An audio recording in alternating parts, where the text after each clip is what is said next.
Merhaba arkadaşlar, kanalıma hoş geldiniz. Bugün sizlerle bu yaprak modeli sivri uç sehpa örtüsünü yapacağız. Daha önce düz olarak, runner olarak paylaşmıştım. Aynı modeli sehpada da kullanıyordum. Ama sivri model de çok istenmişti. O yüzden sivri modelin de videosunu sizler için çektim. Modeli tanıtmadan önce şunu demek istiyorum. Bu modeli yapmak isteyenler, model ütü isteyen bir model. O yüzden ütülenebilir ipleri tercih ederseniz sizin için iyi olur. Model kendini ütülendikten sonra gösteriyor. Ben bu şekilde orta sehpamda kullandım. Bunu daha uzun yaparak da masada runner olarak da kullanabilirsiniz. Daha önce yastık yapılışlarını paylaşmıştım. Buna takım olarak da bu yastıkları yapabilirsiniz. Sehpa örtümün boyu 84 santim oldu. Eni de 32 santim oldu. Bu ölçüde bir sehpa örtüsüne yaklaşık 120 metre kadar ip gitti püskülsüz haline. Ucunda böyle tahta boncuklar kullandım. 19 milimetre tahta boncuk kullandım. Ben elimde bu olduğu için kullandım. Eğer siz farklı ölçülerde kullanmak istiyorsanız kullanabilirsiniz ya da sade de takabilirsiniz. Daha önce supla yapılışını paylaşmıştım. Eğer bunu runner yapmak istiyorsanız o suplayla takım yapabilirsiniz. Biliyorsunuz hedefimiz 1 milyon aboneye ulaşmak. Aboneye ulaşabilmem için de sizin desteklerinize ihtiyacım var. Videoları ilk paylaştığım gün beğen ve yorum yaparak destek olursanız videolarımız keşfete düşer. Eğer keşfete düşersek 1 milyon aboneye ulaşmış oluruz. İstatistiklere bakıyorum. Çoğu kişi abone olmadan izliyor. Abone olmak tamamen ücretsiz arkadaşlar. Kanalıma ücretsiz abone olarak videoları ücretsiz izleyebilirsiniz arkadaşlar. Şimdi modelin yapılışına geçebiliriz. Ben yurt dışında yaşıyorum. Bu şekilde yabancı bir marka ip kullanıyorum. 2 milimetre kalınlığında koton makrome ip kullanıyorum. %69 koton, %31 polyester ip. Bu şekilde ip kullanıyorum. İpimin kalınlığı da bu şekilde. Yakından göstereyim.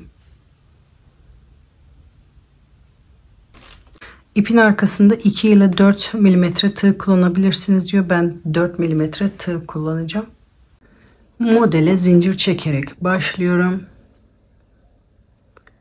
8 tane zincir gerekli. 2, 3, 4, 5, 6, 7 ve 8. Tığımı 4 sefer doluyorum. 1, 2, 3, 4, 5, 6, 7, 8. zincirin içinden ipi alıyorum. Şu anda bu ilmekten çıkanla bu doladığımı ikisini birlikte, bu sırasıyla ilmekten çıkanla bir doladığımızı bu şekilde sırasıyla doladıklarımızın hepsini yapıyoruz. En son ikisi birlikte oluyor. İkisini birlikte yapıyoruz. Tekrar arada bir zincir. Tığımı bu sefer 3 sefer doluyorum. Bu yaptığımız trabzanın şu ilk başlangıçtaki iki teline tığımı geçiriyorum. Oradan ilmek alıyorum. Şimdi bir ilmek bir sarma oldu. İkisini birlikte bu şekilde bir ilmek bir de tığ sardığımı bu şekilde ikisini birlikte yapıyoruz. En sonunda 2 tane ilmek kalıyor. İkisini birlikte yapıyoruz. Arada bir zincir. Burada 4 sefer dolamıştım. 3 sefer dolamıştım. Şu anda 2 sefer tığımı doluyorum. Bu son yaptığım trabzanın burada ilk iki telinden ilmeğimi alıyorum. Bu şekilde 2 2 çekiyorum. En son ikisini birlikte. Arada bir zincir. Tığımı bir sefer doluyorum. Bu yaptığım trabzanın burada ilk iki teline batarak ipimi oradan alıyorum. Normal trabzan gibi yapıyorum. Bu şekilde yaprağın yarısı oluşmuş oluyor. Şimdi diğer yarısını yapıyoruz. Bir zincir, tığımı bir sefer doluyorum. Yaprağın diğer kısmını yaparken daha kolay. Diğer sırada battığımız yerlere batarak sırasıyla yapıyoruz. Normal trabzan gibi. Arada bir zincir, tığımı 2 sefer doluyorum. Bakın sıradaki batma yerine batarak sırasıyla doladıklarımı en son ikisini birlikte. Arada bir zincir, tığımı 3 sefer doluyorum. Bu ilk battığım yere batarak sırasıyla doladıklarımı 3, en son ikisini birlikte. Arada bir zincir çekiyorum. Burada da 4 sefer tığımıza doluyoruz. Bu ilk zincirin içinde battığımız yere batarak sırasıyla doladıklarımızı, en son ikisini birlikte yapıyoruz. Bu şekilde ilk sıradaki yaprağımızı oluşturuyoruz. Şimdi ikinci sıraya başlıyoruz. Bakın burayı bitirdik. Şimdi ikinci sıraya başlıyoruz. Bu zincirli kısmı yapacağız. 11 tane zincir yapıyorum. 1, 2, 3, 4, 5, 6, 7, 8, 9, 10, 11. Sıramı dönüyorum. Bakın bu ortada yaptığım trabzanın tepesine batarak bir sık iğne yapıyorum. Tekrar 6 zincir yapıyorum. 1, 2, 3, 4, 5, 6. Tığıma 2 sefer doluyorum. Bu trabzanın yanında bir zincir atlayıp ikinci zincirin içinden beri sırasıyla doladıklarımı, en son ikisini birlikte yaparak bu sırayı da bu şekilde tamamlıyoruz. Şimdi tekrar yaprak yapmaya başlıyorum. 1, 2, 3, 4, 5, 6, 7, 8. Sıramı dönüyorum. Bu yaprağın ilk trabzanı gibi oluyor bu ilk zincir. Şimdi tığımı 4 sefer doluyorum. 1, 2, 3, 4. Bu trabzanın tepesine batarak yaprak yapmaya başlıyorum. Sırasıyla 2, 2 doladıklarımı, en son ikisini birlikte. Arada bir zincir. Tığımı 3 sefer doladım. Bu trabzanın ilk iki teline batarak 2, 2 doladıklarımı, en son bu şekilde ikisini birlikte. Arada bir zincir. Tığımı 2 sefer doladım. Bu ilk iki teline batarak sırasıyla doladıklarımı bu şekilde 2, 2, en son bu ikisini birlikte yapıyoruz. Bir zincir.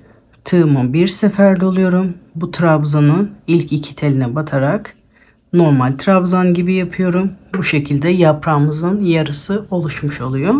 Şimdi diğer yarısına geçiyoruz. Bir zincir. Tığımı bir sefer doluyorum. Bu en son battığım yere batarak normal trabzan gibi yapıyorum. Bir zincir. Tığımı 2 sefer doluyorum. Sıradaki batma yerine batarak sırasıyla 2, 2 doladıklarımı, en son ikisini birlikte. Bir zincir. Bu sefer tığımı 3 sefer doluyorum. Bakın bu ilk trabzan battığım yere batarak 3 sefer doladıklarım sırasıyla, en son ikisini birlikte. Arada bir zincir. Bu sefer tığımı 4 sefer doluyorum. Bakın burada trabzan tepesine battığım yere batarak bu şekilde 2, 2 sırasıyla doladıklarımı, en son ikisini birlikte yapıyorum. Hiç zincir çekmeden tığıma 2 sefer doluyorum. Bu yaprağın üzerinde yaptığım sık iğnenin orada üçlü trabzan yapıyorum. Bu şekilde sırasıyla doladıklarımı, en son ikisini birlikte. Şimdi buraya tekrar aynı yapraktan yapıyoruz. Hiç zincir çekmeden tığımı 5 sefer doluyorum. Buradan 5. zincirin içine batarak trabzan yapmaya başlayacağız. 1, 2, 3, 4 ve 5. Zincirin içinden yaprak yapmaya başlıyoruz. Sırasıyla doladıklarımızı, en son ikisini birlikte. Arada bir zincir. Tığıma 4 sefer doluyorum. Bu trabzanın ilk iki teline batarak sırasıyla doladıklarımı, en son ikisini birlikte. Burada zincirle başladığımız yer bu ilk trabzan yerine yapıyoruz. O yüzden burada 5 sefer dolayarak başladık. Aslında bunun yerine biz burada zincirle başlamıştık. Ortalarda daha iyi anlayacağız burayı. 3 sefer tığımı doluyorum.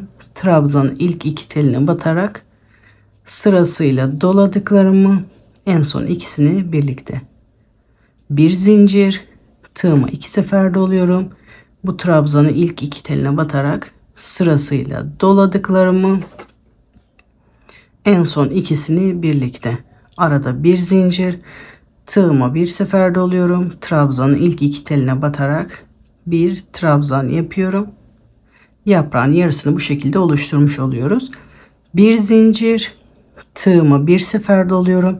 En son battığım yere batarak normal trabzanımı yapıyorum. Bir zincir, tığımı 2 sefer doluyorum.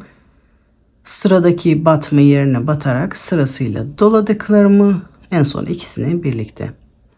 Arada bir zincir, tığımı 3 sefer doluyorum. Sıradaki trabzanın battığı yere batarak sırasıyla doladıklarımı en son ikisini birlikte.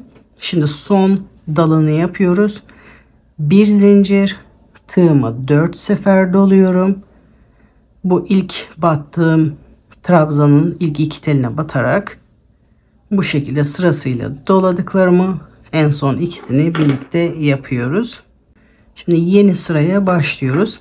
Aynı burada yaptığımız gibi 11 zincir yaparak yeni sıraya başlıyoruz. 1, 2, 3, 4, 5, 6, 7, 8, 9, 10, 11. Sıramı dönüyorum. Yaprağın tepesine bir sık iğne yapıyorum.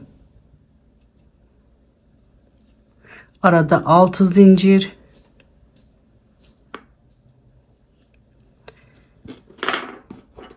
Şimdi yaprağın üstü yüksek olduğu için burada sık iğne yapıyoruz. Burası aşağıda olduğu için aynı buradaki gibi trabzan yapacağız. Tığıma 2 sefer doluyorum. Trabzanın tepesine batarak trabzanımı yapıyorum. 6 zincir. Yaprağın tepesine, ortadaki trabzanın tepesine batarak bir sık iğne yapıyorum. 6 zincir. Tığımı 2 sefer doluyorum. Bakın trabzanın yanında bir zincir atlayarak ikinci zincirin içinden trabzanımı yapıyorum. Şimdi aynı aşağıda yaptığımız gibi burası trabzan yerine sayılıyor. Bu trabzanların üzerine aynı buradaki gibi yaprak yapacağım. Ve bu boşlukta yaprak yapacağım. Bu diğer modelde yaprağın üstüne yaprak denk geliyordu. Ama bu modelde ben yerlerini değiştirdim. Bu şekilde iki yaprağın arasına yaprak denk geliyor. Bu şekilde olduğu gibi. Buraya da yaprak yapacağım. Bunun üstü trabzan olacak. Şimdi yaprak yapmaya tekrar başlıyoruz. Aynı buradaki gibi yapacağız. 8 zincir. Sıramı dönüyorum. Tığımı 4 sefer doluyorum. Bakın bu yaprağın ilk trabzan yerine zincir yaptık. Şimdi ikincisini yapıyoruz. Trabzanın tepesine batarak sırasıyla doladıklarımızı en son ikisini birlikte. Arada bir zincir, tığımı 3 sefer doluyorum. Bu trabzanın ilk iki teline batarak sırasıyla doladıklarımı en son ikisini birlikte. Bir zincir, 2 sefer doluyorum. İlk iki teline batarak sırasıyla doladıklarımı en son ikisini birlikte. Arada bir zincir, tığıma bir sefer doluyorum. İlk iki teline batarak bu şekilde normal trabzanımı yapıyorum. Arada bir zincir, tığıma bir sefer doluyorum. En son battığım yere batarak normal trabzanımı yapıyorum. Bir zincir, tığıma 2 sefer doluyorum. Sıradaki batma yerine batarak trabzanımı yapıyorum. Bir zincir, tığıma 3 sefer doluyorum. Sıradaki trabzanlı yere batarak sırasıyla doladıklarımı en son ikisini birlikte. Bir zincir, tığıma 4 sefer doluyorum. Bu trabzan tepesine batarak normal sırasıyla doladıklarımı ikisini birlikte yapıyorum. Az önce dediğim gibi yaprağın tepesine trabzan yapıyoruz. Hiç zincir çekmeden tığıma 2 sefer doluyorum. Bu sık iğnenin üzerine normal üçlü trabzanı yapıyorum. Bakın yaprağın üzerine trabzan denk geldi. Şimdi bu boşlukta da yaprak yapıyoruz.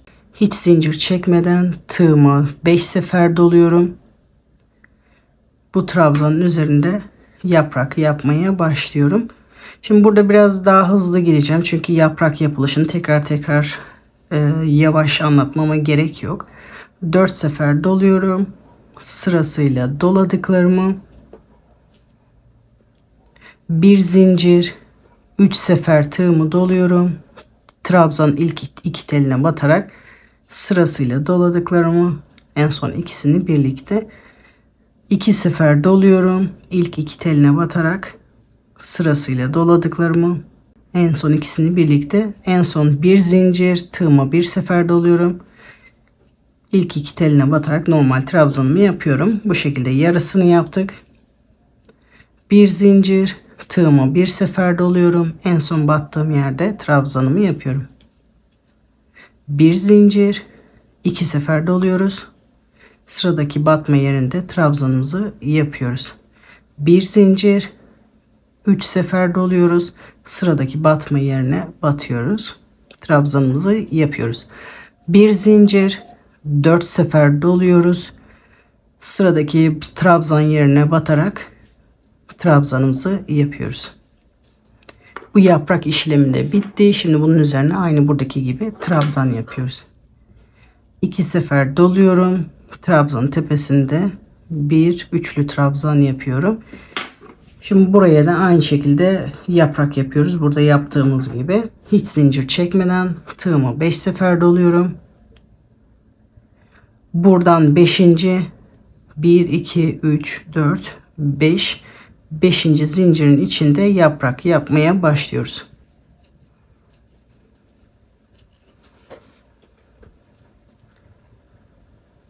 Bir zincir, tığımı 4 sefer doluyorum. İlk iki teline batarak sırasıyla doladıklarımı, en son ikisini birlikte. Bir zincir, 3 sefer doluyorum. Trabzanımı yapıyorum. Bir zincir, 2 sefer tığımı doluyorum. Trabzanımı yapıyorum. Bir zincir, tığımı bir sefer doluyorum. Trabzanımı yapıyorum. Yaprağın yarısı bitti. Şimdi diğer yarısını yapıyoruz. Bir zincir, tığımı bir sefer doluyorum. Battığım yere batarak trabzanımı yapıyorum. Bir zincir, tığımı 2 sefer doluyorum. Sıradaki batma yerinde trabzanımı yapıyorum. Bir zincir, tığımı 3 sefer doluyorum. Sıradaki batma yerine batarak trabzanımı yapıyorum. Bir zincir, tığımı 4 sefer doluyorum. Sıradaki batma yerine batarak trabzanımı yapıyorum. Bu sırayı da bu şekilde bitiriyoruz. Şimdi yeni sıraya başlıyoruz. Aynı burada yaptığımız gibi 11 zincir çekerek yeni sıraya başlıyorum. 3 4 5 6 7 8 9 10 11 sıramı dönüyorum. Bu ortadaki trabzanın tepesine batarak bir sık iğne yapıyorum. Yaprakların tepesine bir sık iğne, boşluklarda bir trabzan. Arada da 6 zincir. 2 3 4 5 6. Tığıma 2 sefer doluyorum. Trabzanın tepesinde trabzanımı yapıyorum. Bu şekilde sıra sonuna kadar yapalım. Sıra sonuna kadar geldim. Son boşluğa da batacağım. Tığıma 2 sefer doluyorum. Bakın trabzanın yanında bir zincir atlıyorum. İkinci zincirin içinde trabzanımı yapıyorum. Şimdi yeni sıraya başlıyoruz. Aynı buradaki yaptığımız işlemi burada da yapıyoruz. 8 zincir yapıyorum. 2 3 4 5 6 7 8 sıramı dönüyorum. Tığımı 4 sefer doluyorum. 2 3 4 bu trabzan tepesine batarak sırasıyla doladıklarımı en son ikisini birlikte yapıyorum. Bir zincir, tığımı 3 sefer doluyorum. İlk iki teline batarak trabzanımı yapıyorum. Bir zincir, tığımı 2 sefer doluyorum. İlk iki teline batarak trabzanımı yapıyorum. Bir zincir, tığıma bir sefer doluyorum. Batma yerine batarak trabzanımı yapıyorum. Bu şekilde yaprağımızın yarısını oluşturmuş oluyoruz. Şimdi diğer yarısını yapıyoruz. Bir zincir, tığıma bir sefer dolayarak trabzanımı yapıyorum. Bir zincir, tığıma 2 sefer doluyorum. Sıradaki batma yerine batıyorum. Bir zincir, tığıma 3 sefer doluyorum. Sıradaki batma yerine batıyorum. Bir zincir, tığıma 4 sefer doluyorum. Trabzan tepesine batarak yaprağın son dalını yapıyorum. Hiç zincir çekmeden tığıma 2 sefer doluyorum. Yaprağın tepesinde üçlü trabzanımı yapıyorum. Bu şekilde yaprakları sıra sonuna kadar yapalım. Buraya da aynı burada yaptığımız gibi 5. zincirin içinde sonuncu yaprağımızı yapalım. Sıra sonuna kadar yapalım. Şimdi sıra sonuna kadar geldim. Aynı burada yaptığımız işlemi yapıyoruz. Zincirle sırayı. 11 zincir çekerek sırayı dönüyorum. 3, 4, 5, 6, 7, 8, 9, 10, 11. Sıramı dönüyorum. Yaprağın tepesinde ortada bir sık iğne. 6 zincir. Tığımı 2 sefer doluyorum. Trabzanın tepesinde bir trabzan. 6 zincir. Yaprağın tepesinde bir sık iğne. Bu şekilde sıra sonuna kadar yapıyoruz. Sıra sonuna kadar geldim. 6 zincir yaptım. Tığımı doluyorum 2 sefer. Trabzanın yanındaki ikinci zincirin içinden üçlü trabzanımı yapıyorum. Şimdi bunu ne kadar genişlikte yapmak istiyorsanız bu genişletme sıralarından ekliyorsunuz. Bu genişlik sizin için yeterliyse bunu daha fazla burada büyütmüyoruz. Sonra normal sıralara devam ediyoruz. Daha önceden hazırladığımda bunda 5 sıra yaptıktan sonra düz gitmeye başladım. Sivri kısmı 5. sırada bitirdim. Ama şimdi bunu 4. sıradan yapacağım. Buradan düz gitmeye başlayacağım. İsterseniz 5 sıra, 6 sıra ne kadar yapmak isterseniz yapabilirsiniz ama bu sivri kısmı bayağı bir uzun oluyor. Ben bunu 5 sırada yapmıştım. Şimdi bu videoda 4 sıra yaprak yaptıktan sonra düz gitmeye başlayacağım. Bakın sivri kısmı daha küçük oluyor. Bunu isterseniz ne kadar genişlik yapmak isterseniz o genişliğe kadar burayı uzatabilirsiniz. İdeal genişliği öğrenmek için de burası şu anda ideal bir genişlik. Biraz daha geniş istiyorsanız bir sıra daha eklemeniz gerekiyor. Şu anda benim için bu ideal. Şimdi bu düz kısmı yapmaya başlıyoruz. Şimdi 9 zincir çekerek dönüyorum. 2, 3, 4, 5, 6, 7, 8, 9 sıramı dönüyorum. Burası düz gideceği için tam yaprak yaparsam bu köşe biraz daha büyüyor. Bu şekilde düz gitmesi için benim yarım yapmam gerekiyor. Buradaki gibi yarım yaprak yapmak istiyorum. Direkt böyle kare yaparsam burası çok boş duruyor. O yüzden böyle yarım yaprak ekledim. Tığıma bir sefer doluyorum. 6. zincirin içinden normal bir trabzan yapıyorum. Arada bir zincir, tığıma 2 sefer doluyorum. Sıradaki zincirin içinde sırasıyla doladıklarımı en son ikisini birlikte. Bir zincir, tığıma 3 sefer doluyorum. Sıradaki zincirin içinde sırasıyla doladıklarımı en son ikisini birlikte. Bir zincir, tığıma 4 sefer doluyorum. Sıradaki zincirin içinde trabzanımı yapıyorum. Şimdi tığıma 2 sefer doluyorum. Bu yaprağın tepesinde sık iğnenin içinde normal üçlü trabzanı yapıyorum. Şimdi burada tekrar yaprak yapmaya başlıyoruz. Aynı burada yaptığımız gibi burada da yaprak yapıyoruz. Tığımıza 5 sefer doluyorum. Trabzanın tepesinde yaprak yapmaya başlıyorum. Bir zincir, tığıma 4 sefer doluyorum. İlk iki teline batarak yaprağımı yapıyorum. Bir zincir, tığıma 3 sefer doluyorum. İlk iki teline batarak trabzanımı yapıyorum.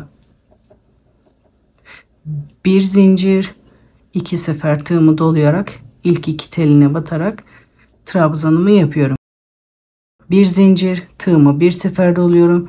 İlk iki teline batarak normal trabzanımı yapıyorum. Yaprağın yarısı oluştu. Şimdi diğer yarısını yapıyoruz. Bir zincir, tığımı bir sefer doluyorum. İlk battığım yere batarak normal trabzanımı yapıyorum. Bir zincir, tığımı 2 sefer doluyorum. Sıradaki trabzan battığım yere batarak trabzanımı yapıyorum. Bir zincir, tığımı 3 sefer doluyorum. Sıradaki trabzana battığım yere batarak trabzanımı yapıyorum. Bir zincir, tığımı 4 sefer doluyorum. Sıradaki trabzanı battığım yere batarak trabzanımı yapıyorum. Tığıma 2 sefer dolayıp yaprağın üzerine normal trabzanımı yapıyorum. Bu şekilde sıra sonuna kadar yapalım burayı. Burayı da en son yarım yaprak yapacağız. Buraya kadar yapalım. Şimdi sıra sonuna kadar geldim. Burada da yarım yaprak yapacağız. Normalde bu yaprakların başında nasıl başlıyorsak yarısını aynı şekilde yapıyoruz. Tığımı 5 sefer doluyorum. 1, 2, 3, 4, 5. zincirin içinde yaprak yapmaya başlıyorum. Normal yaprakta yaptığımız gibi sırasıyla doladık. Arada bir zincir yapıyorum. Tığımı 4 sefer doluyorum. 1, 2, 3, 4. İlk 2 teline batarak normal trabzan yapmaya devam ediyorum. Sırasıyla doladıklarımı en son ikisini birlikte. Arada bir zincir çektim. Bu sefer tığımı 3 sefer doluyorum. İlk 2 teline batarak sırasıyla doladıklarımı en son ikisini birlikte yapıyoruz. Bir zincir, 2 sefer doluyorum. İlk 2 teline batarak trabzanımı yapıyorum. Bir zincir, tığımı 1 sefer doluyorum. İlk 2 teline batarak normal trabzanımı yapıyorum. Burayı da bu şekilde yarım yaprak yapıyoruz. Burada da yarım yaprak yapmıştık. Şimdi sıramızı dönmeye başlıyoruz. Bir zincir, burada ilk tepesine batacağımız sık iğne için yaptık. 6 zincir de aradaki zincir sayısı için yapıyoruz. Toplamda 7. 3, 4, 5, 6, 7. Sıramı dönüyorum. Şimdi aynı buralarda yaptığımız gibi bakın. Trabzan tepesine bir sefer daha trabzan yapacağım. Tığıma 2 sefer doluyorum. Trabzan tepesine normal üçlü trabzanı yapıyorum. Arada 6 zincir. Yaprağın tepesine batarak bir sık iğne yapıyorum. Bu şekilde sıra sonuna kadar yapacağız. Arada 6 zincir.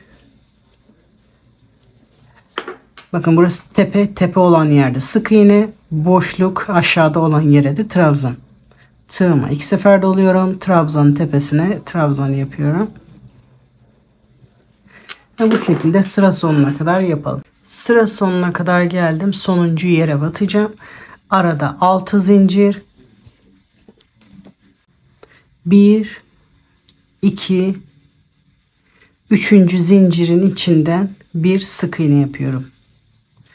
Bu kenarı da bu şekilde bitiriyoruz. Şimdi burada yaprak yapmıştık. Bunun tepesine de yaprak yapacağız. 4 zincir çekerek yeni sıraya başlıyorum. 1, 2, 3, 4. Sıramı dönüyorum. Artık böyle genişletmediğimiz için, düz gittiğimiz için bunun tepesine normalde trabzan denk geliyor mesela bakın. Yaprakların üzerine trabzan denk geliyor. Trabzan yerine zincir çektik. Şimdi bu trabzanın üzerine de yaprak yapacağız. Yaprakları aynı yere denk getirmiyoruz. Bakın aralara. Şimdi yaprak yapmaya başlıyoruz. Tığıma 5 sefer doluyorum. 1, 2, 3, 4, 5. Trabzan tepesinde yaprak yapmaya başlıyorum.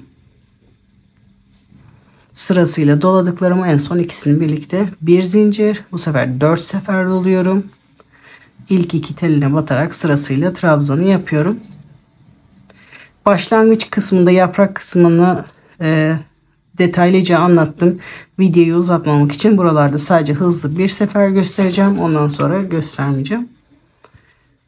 2 sefer doluyorum. İlk 2 teline batarak sırasıyla doladıklarımı ikisini birlikte. Bir zincir, tığıma 1 sefer doluyorum.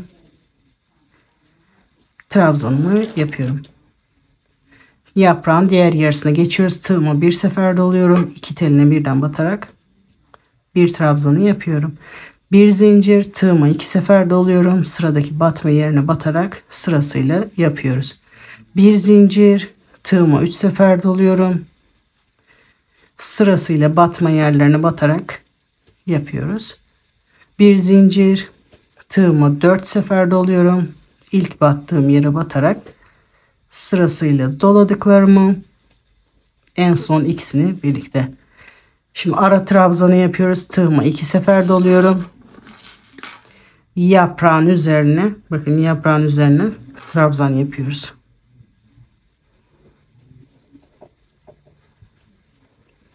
Videoyu uzatmamak için devamını göstermeyeceğim sıra boyunca. Sıra sonuna kadar aynı şekilde yapıyoruz. Yaprağın üzerine trabzan, buradaki trabzanların üzerine yaprak yapıyoruz.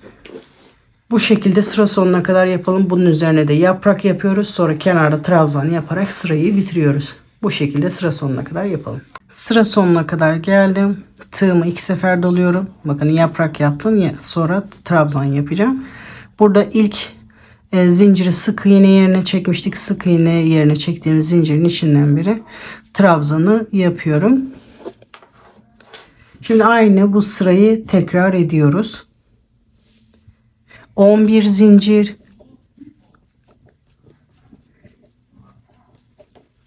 sırayı dönüyorum. Yaprağın tepesine tam ortada trabzanın üzerinde bir sık iğne yapıyorum. 6 zincir, tığıma 2 sefer doluyorum. Şimdi ara boşlukta trabzanın tepesine trabzan, 6 zincir, yaprağın tepesinde bir sık iğne. Bu şekilde sıra sonuna kadar yapalım. Sıra sonuna kadar geldim. Son kenarı yapacağım. 6 zincir, tığıma 2 sefer doluyorum. Bakın trabzanın yanındaki zincirin içinden biri normal trabzanı yapıyorum.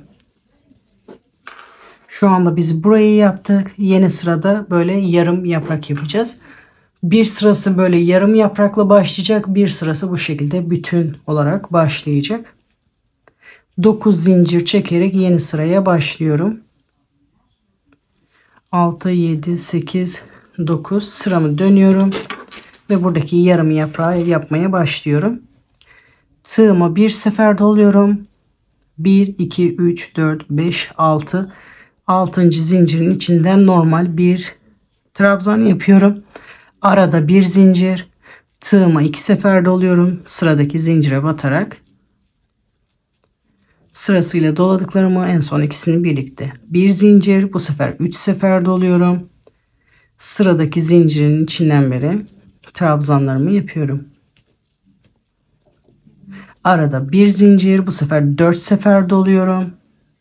Son bir tane zincir kaldı. O zincirin içinden trabzanımı yapıyorum.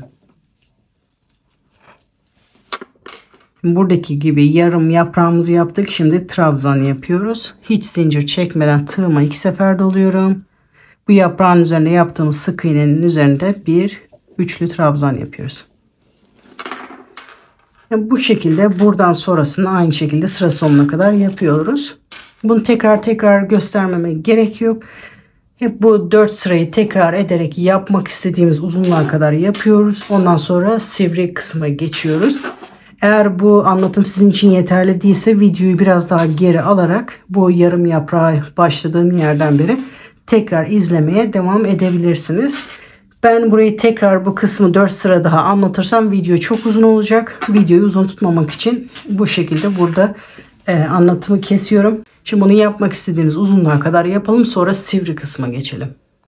Şimdi ben sehpa örtümü yapmak istediğim uzunluğa kadar yaptım.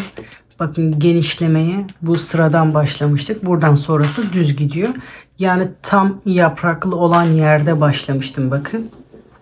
Sonra yarım. Biterken de aynı bu tam yapraklı olan yerde bitiriyorum. Nasıl başladıysak sıraya aynı o şekilde devam ediyoruz. Böyle tam yapraklı olarak bitirdim. Şimdi diğer sivri ucu yapmaya başlıyoruz. Bakın bu daha önceden hazırladığım sehpa örtüsünü de göstereyim. Bakın bu tam yapraklı olan sıra. Ondan sonra yaprakları sırasıyla azaltıyoruz. Bunu sıra sonuna kadar normal bir şekilde yaptım. Tam yapraklı olarak normal bir şekilde sıra sonuna kadar yaptım. Bunu kısaltmam için benim bu yaprağın tepesine kadar gelmem gerekiyor. Sıramı dönüyorum. İz sürme yaparak bu yaprağın ortasındaki trabzanın oraya kadar geleceğim. Bakın trabzanın tek telinden iz sürme yapıyorum. Aradaki zincirin tek telinden iz sürme yapıyorum. Hep benden taraftaki telinden yapıyorum. İkisini birlikte yapmıyorum. Bakın tek teline batıyorum. İlmeği alıyorum. İlmeğin içinden geçiriyorum. Sık iğne gibi yapmıyoruz. Bu şekilde zincirde aynı. Trabzan tepesinde de hep birer tane teline batıyoruz. Aradaki zincirde aynı. Bakın şimdi son trabzan tepesine geldim. Burada ikisine birlikte batarak normal bir sık iğne yapıyorum. Yaprakların tepesine ilk önce bir sık iğne yapıyorduk. Sonraki sırada trabzan yapıyorduk. Şimdi yeni sıraya şu anda buradan başlıyoruz. Yeni sıraya başlamak için bir sık iğne yaptım. Şimdi bu aradaki zincirleri yapıyoruz normal bir şekilde. 6 zincir. Tığımı 2 sefer doluyorum. Bakın trabzanın tepesine üçlü trabzan yapıyorum. Arada 6 zincir. Ve sıradaki yaprağın tepesine bir sık iğne.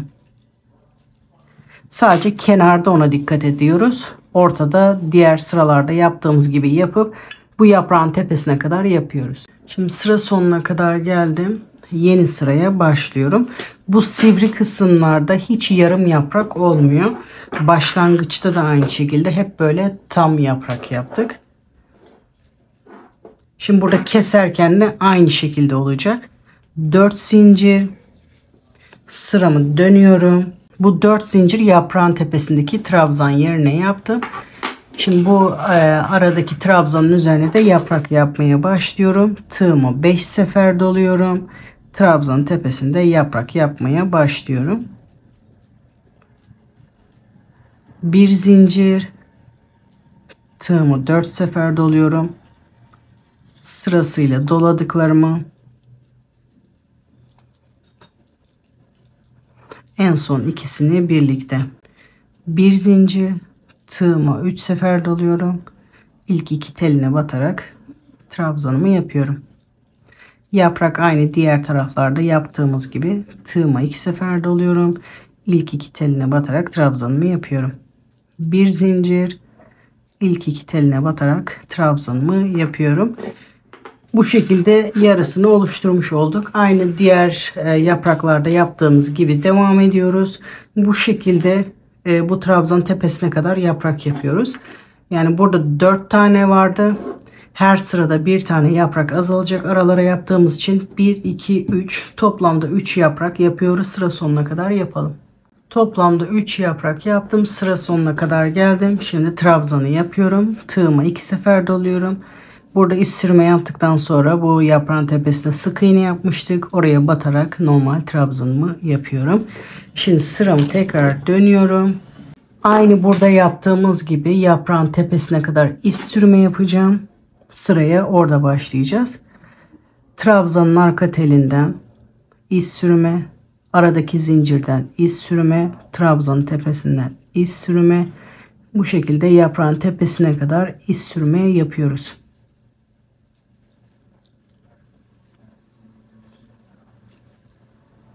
Sonuncu iz sürmeyi de yapıyorum. Şimdi trabzanın tepesine normal bir sık iğne yapıyorum. Aynı burada yaptığımız gibi burada yaprağın tepesine kadar iz sürme yaptım. Şimdi bu zincirli olan yeri yapıyoruz. 6 zincir. Tığıma 2 sefer doluyorum. Trabzanın tepesinde bir trabzan. 6 zincir. Yaprağın tepesinde tam ortada bir sık iğne. Aynı şekilde bir sefer daha yapıyoruz. 6 zincir. Tığıma 2 sefer doluyorum. Bu trabzanın tepesinde bir trabzan yapıyorum. 6 zincir. 1, 2, 3, 4, 5, 6. Yaprağın tepesinde bir sık iğne yapıyorum. Sırayı burada bitiriyoruz. Aynı burada yaptığımız gibi yeni sıraya başlıyoruz. 4 zincir. Bu 4 zincir bu aralarda yaptığımız trabzan yerine. Şimdi burada ortada yaprak yapmaya başlıyoruz. Bu sırada da toplam 2 tane yaprak yapıyoruz. Tığıma 5 sefer doluyorum. trabzanın tepesinde yaprak yapmaya başlıyorum. Bir zincir, tığımı 4 sefer doluyorum. İlk 2 teline batarak trabzanımı yapıyorum. Bir zincir, tığımı 3 sefer doluyorum. İlk 2 teline batarak trabzanımı yapıyorum. Bir zincir, tığımı 2 sefer doluyorum. İlk 2 teline batarak trabzanımı yapıyorum. Bir zincir, ilk 2 tığımı 1 sefer doluyorum. İlk 2 teline batarak trabzanımı yapıyorum. Bu şekilde yaprağın yarısını oluşturmuş oluyorum. Diğer yarısını da yapıyoruz. Bu trabzanın tepesine de bir tane yaprak yapıyoruz. Toplamda 2 yaprak yapalım. 2 yaprağı da yaptım. Son kenardaki trabzanı yapıyorum. Tığımı 2 sefer doluyorum. Yaprağın üzerindeki trabzanı yapıyorum. Şimdi tekrar bu zincirle son zincirli sırayı yapacağız. Bir de son yaprağı yapacağız. Sıramı dönüyorum. Yaprağın tepesine kadar iz sürme yapıyorum. Sırasıyla arka tellerinden zincirin arka teli, trabzanın arka teli, zincirin arka teli, trabzanın arka teli, bu şekilde yaprağın tepesine kadar geliyorum. Son trabzanın tepesine bir sık iğne yapıyorum. 6 zincir, tığımı 2 sefer doluyorum. Ortada bir trabzan yapıyorum. 6 zincir, 2 3 4 5, 1 2 3 4 5, 6 yaprağın tepesinde bir sık iğne yapıyorum. Şimdi son yaprağı yapacağız. Ondan sonra örnek bitiyor. 4 zincir, sıramı dönüyorum. Bu son trabzanın üzerinde bir yaprak daha yapacağız. Ondan sonra model bitiyor.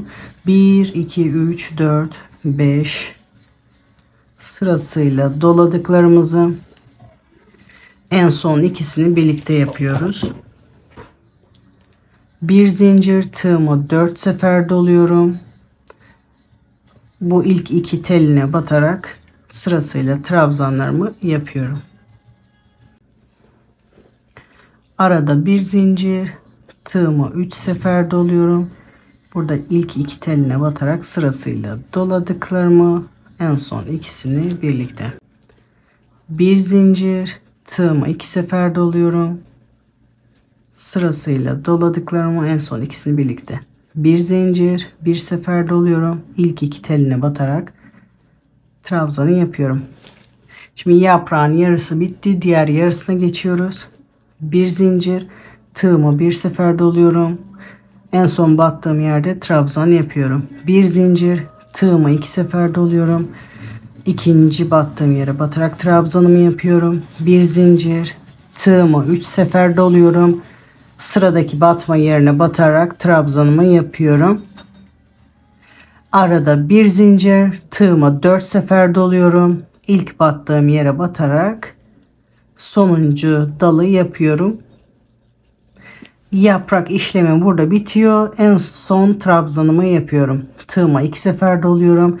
Bu yaprağın tepesinde battığım yere batarak trabzan yapıyorum. Bu şekilde modelimizi, dantel kısmını bitiriyoruz. Bir zincir çekip ipimi kesiyorum. Bu ipi de arkada saklıyoruz. Şimdi püskül yapılışına geçebiliriz. Püskül yaparken ben elimde yapacağım. İlk önce şu kadar uzunlukta 2 parça ip kesiyorum.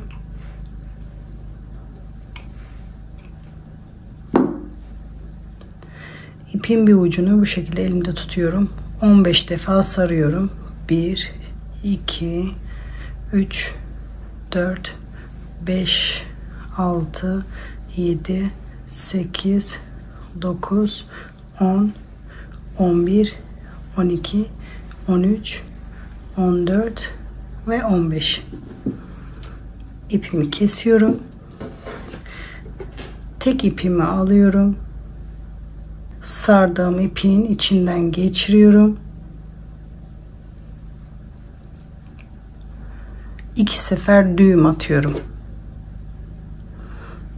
sıkı düğüm atıyorum.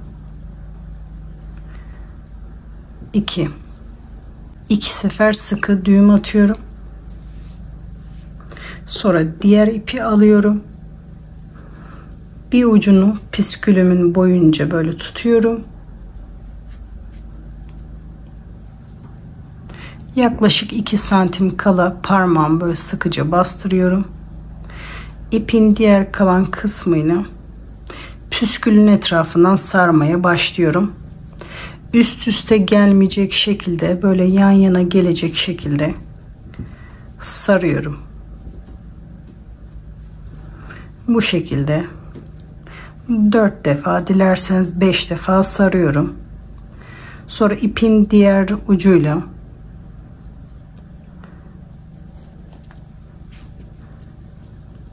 iki sefer düğüm atıyorum. 300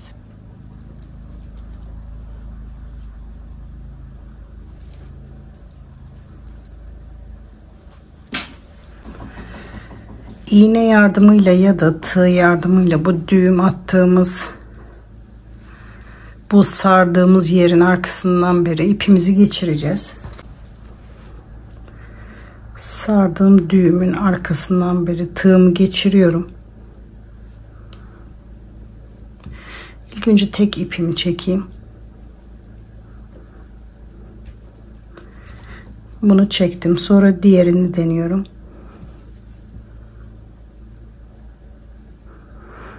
Diğerini de çektim.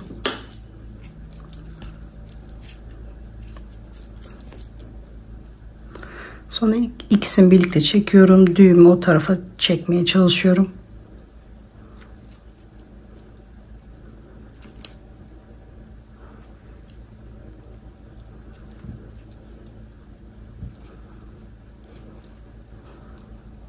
Ve bu şekilde oluyor. Sonra püskülümüzün boyunu da ayarlıyoruz.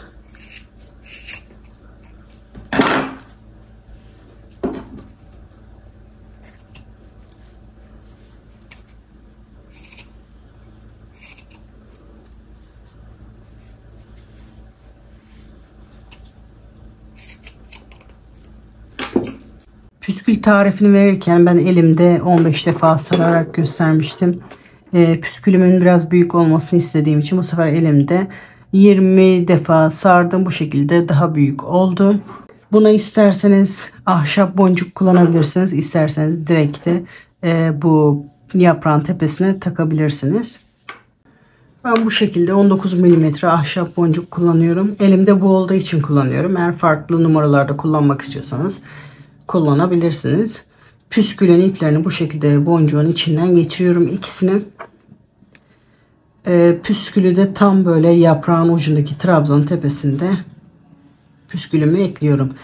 Tek ipimi geçiriyorum. Sonra ipin diğer ucuyla 2 sıkı düğüm atıyorum. Sonra bu bağladığınız ipi isterseniz dantelin arkasında saklayabilirsiniz.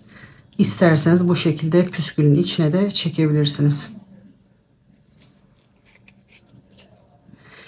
İlk önce boncuğun içinden, sonra püskülün içine doğru çekersek arkası temiz olacaktır.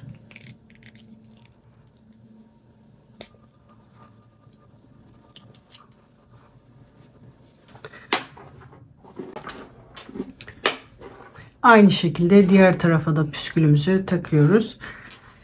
Ben bu kenarlara hiçbir işlem yapmadım. İsterseniz bu kenarları sık iğne yapabilirsiniz.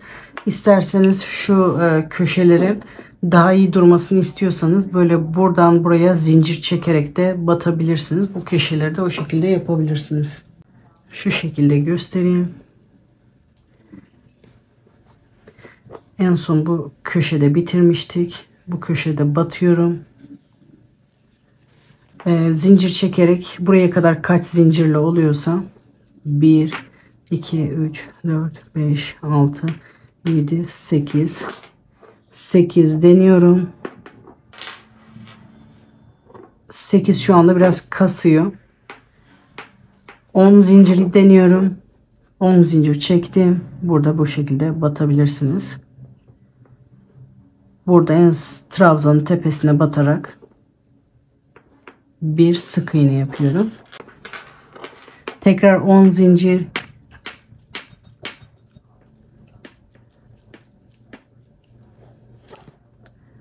Bu tam köşeye batarak bir sık iğne. 10 zincir. Tekrar bu köşeye batarak bu şekilde yapabilirsiniz. Dediğim gibi isterseniz bu zincirli kısmı ekleyebilirsiniz. İsterseniz bu şekilde de tutabilirsiniz. Bu kenarları da daha iyi durmasını istiyorsanız bu şekilde sık iğne de yapabilirsiniz kenarlara.